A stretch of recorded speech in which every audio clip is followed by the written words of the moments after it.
We did it!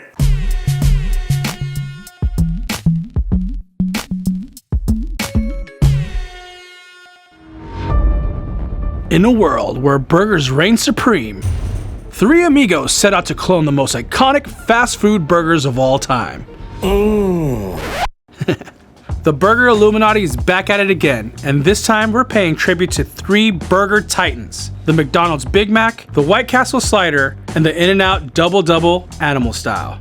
They've all changed the burger landscape forever. We've got some tricks up our sleeves and some history to uncover. Y'all ready for this? The crew is back! Kenji, you look like you're recording a podcast. George, you're back at the Burger Museum. How's it been? It's been great. Can't complain. It's been good. How have you been? Oh man, just busy smashing burgers, getting my reps in. I actually broke a spatula yesterday. You need Smashula, just saying. That was a tee up for you, buddy. That was a tee up for you. Today we're talking about the most iconic fast food burgers. The White Castle Slider, the In-N-Out Double Double Animal Style, the Big Mac. These are burgers that were icons of the burger business, and these three virtually changed the industry as we know it today. Why do we appreciate the fast food burgers so much? Why is it so ingrained into our culture as Americans and as burger lovers? When I think of fast food, it's actually usually fond childhood memories that it brings back. It's not about the best burger. It's a burger plus a memory. Nostalgia is part of the flavor profile. That's a very important thing. And it's also consistency. So if you take nostalgia and consistency and put them together, you have the reason that people go and visit fast food restaurants all the time. So Alvin, you're doing the Big Mac. Now, to get the Big Mac right, you have to put the club in the middle, right? Which is that middle piece of bread, right? Yeah, we're not half-assing this at all. I requested to have this burger bun made. So It's got a bajillion sesame seeds on them. Recreating fast food at home, it's like you're on a treasure hunt, It's like you're trying to unlock the secret. I'm doing a double animal style with chopped chilies and whole grilled onion, which is the way I typically order mine. I've really been to a White Castle in a while. I'll tell you right now, this is not an easy burger to recreate. Oh, yeah. It is unquestionably an engineering feat, but they figured out. And how hardcore are you going? Are you doing the 5 little holes in the patties and everything? Oh, yeah. Well, it sounds like we're all taking this very seriously. And I'm watching you, Kenji, because the Double Double Animal Style, that's one of my favorite burgers in the whole world. I can't wait to see what we all come up with. Let's get it. You've heard me talk ad nauseum about the birth of the American hamburger and also the birth of White Castle. But wait until you see what happens next. So here we go again. Imagine it's the 1940s and you just stepped into White Castle. This is exactly what they'd be wearing. Ruby, how do I look in this uniform? Slightly idiotic. Slightly idiotic. No, the answer is authentic. I look authentic. Authentically idiotic? Authentically idiotic. Thank you very much. Thank you very little. Looking clean was part of the game, and White Castle was winning it. If you took a job at White Castle, they handed you a pamphlet with a diagram inside of what you needed to look like when you were working. Let's see if I'd pass the test. Be ready to make suggestions. No, you can't have a veggie burger. Sorry. Get rid of chewing gum. Button all shirt buttons. Oops. Check. No body odor. Cap should cover hair. It's not bad. The paper cap of a White Castle uniform is important because guess what? White Castle invented the paper cap. Don't forget that these guys precede all the McDonald's and the Wendy's and the Burger Kings and everybody else. They truly are the world's first fast food hamburger restaurant, but didn't come without growing pains. Ready for a little bit of a history lesson? As White Castle was riding high on a wave of success, the country faced two massive setbacks: the Great Depression in the 30s and World War II in the 40s. If they wanted to survive, they had to innovate.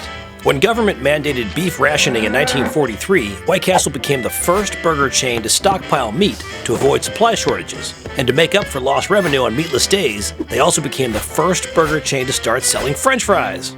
After the war, they thought they were in the clear, yet beef prices continued to skyrocket. At this point, White Castle created something that still exists today, the Holy Hamburger. In 1947, 1 ounce patties shrank to 8/10 of an ounce, effectively getting 2 additional patties from every pound of beef. The solution was to poke holes in the patty. According to White Castle, this allowed beef to cook more quickly and the bun to become steamy soft. But allegedly, it was also an ingenious way to be frugal. As always, White Castle was at the forefront of hamburger innovation.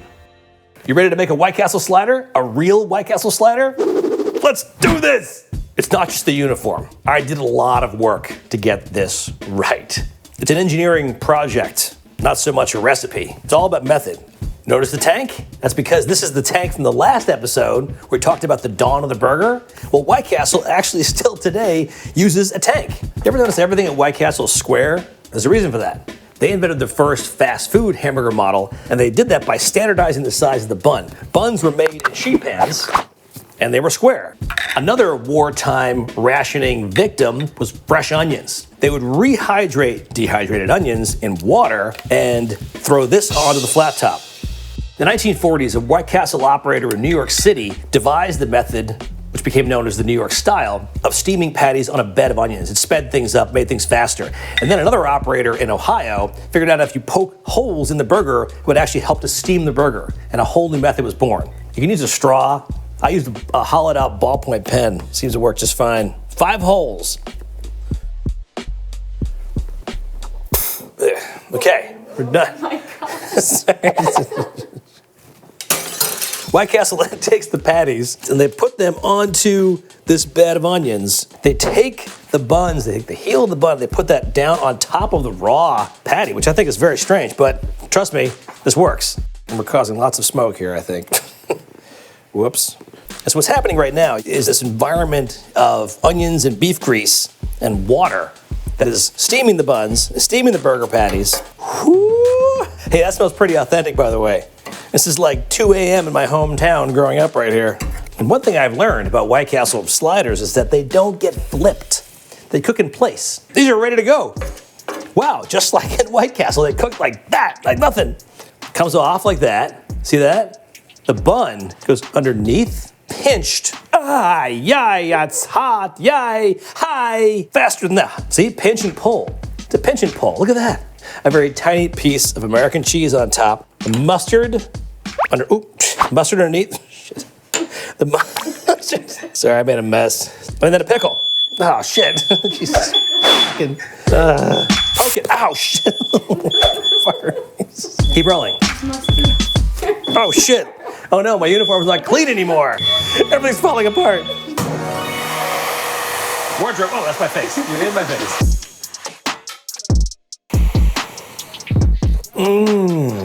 So steamy soft. It's a White Castle slider. It's perfect. It's an absolute perfect clone of a White Castle slider.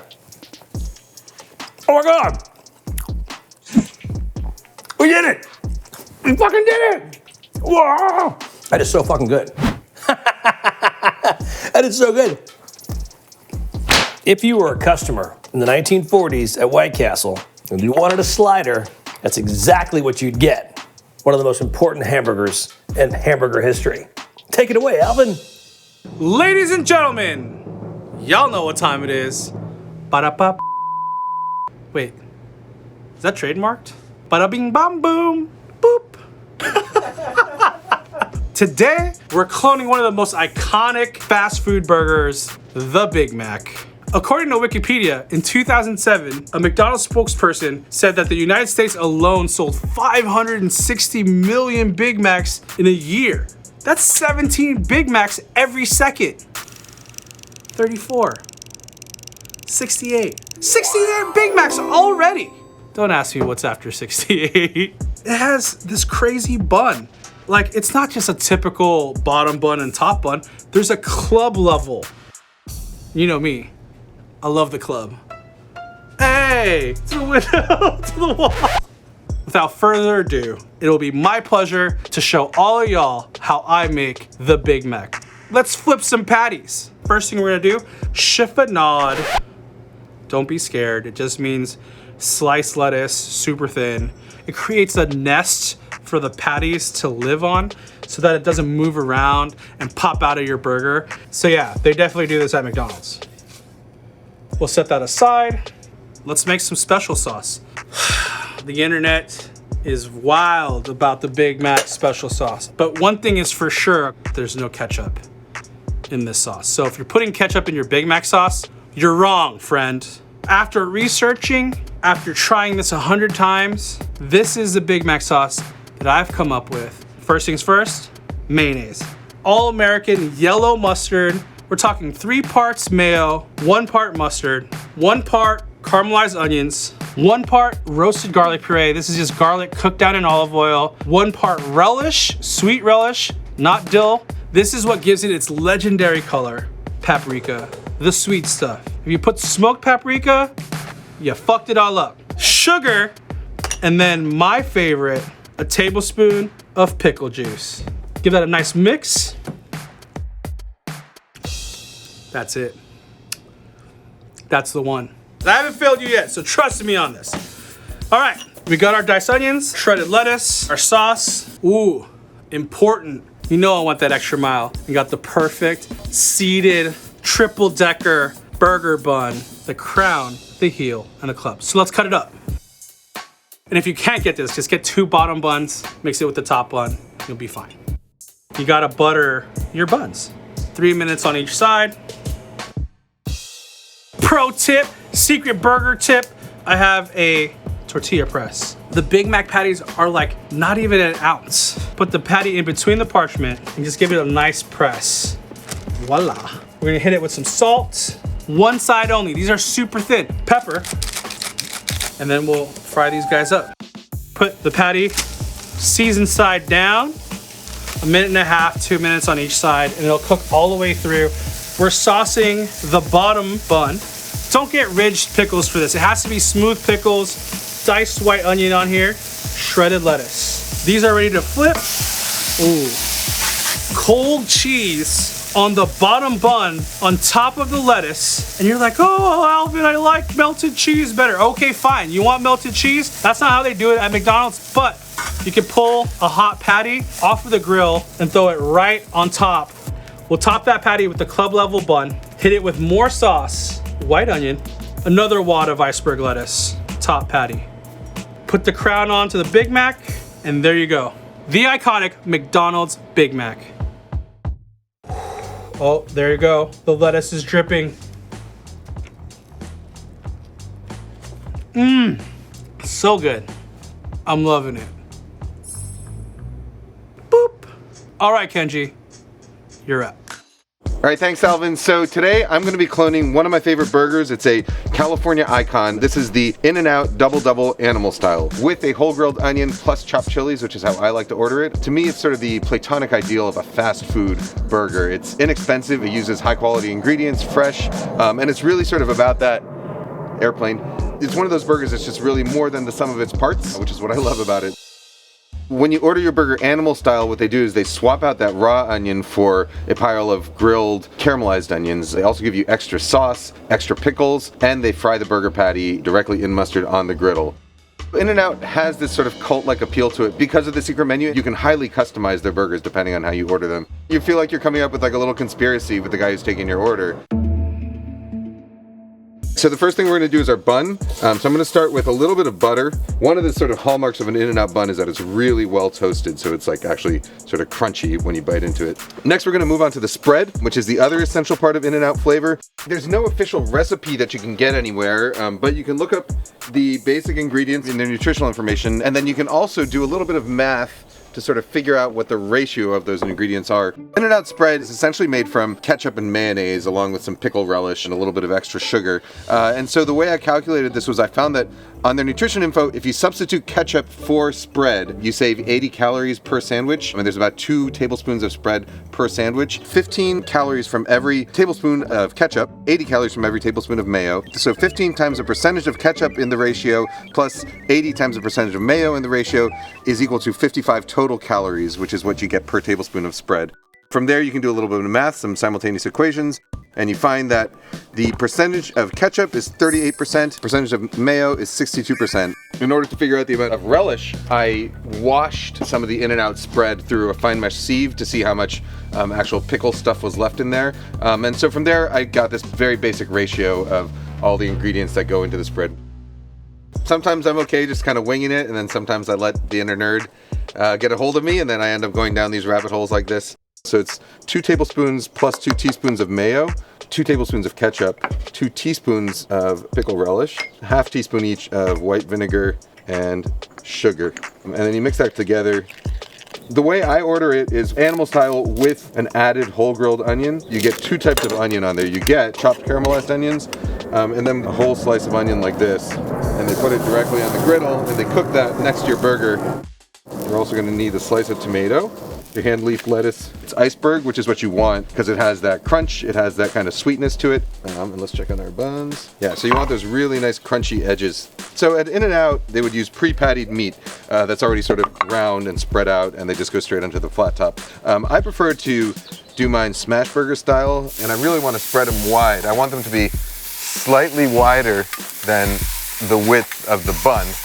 Before I turn it, I'm gonna put chopped chilies on one of these patties. These are just pickled banana peppers. You could use pickled cherry peppers. And In-N-Out, they use the little packets of sport peppers. Right when I'm ready to flip, just some yellow mustard. And that's gonna kind of cook into the burger on the second side when I flip it. And that mustard browning and sort of that vinegar in the mustard concentrating, that's what sort of gives it that extra flavor boost right at the end. So I got my toasted bun. Sauce is going on the very bottom. A bunch of pickles are going on there. Iceberg, for that crunch. Slice of tomato. I always like to season my tomato. And let's get our cheese on our burgers. And on top of one of these, caramelized onions. Whole grilled onion. All right.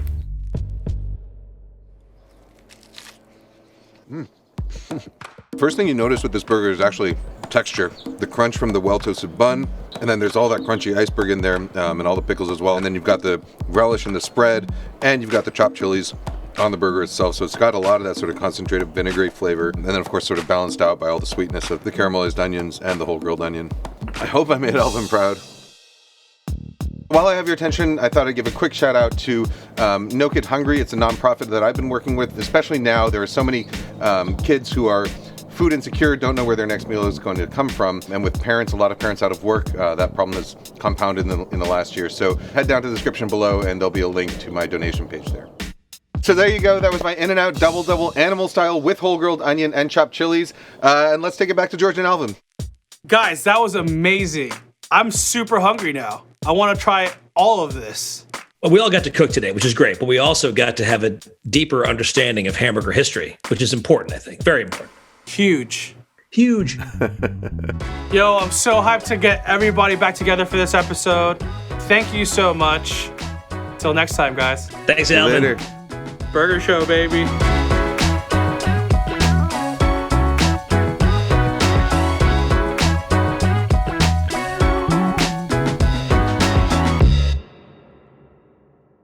What's up, Burger World? Thank you for watching. Make sure you hit that like button, smash that subscribe button, ring that notification bell.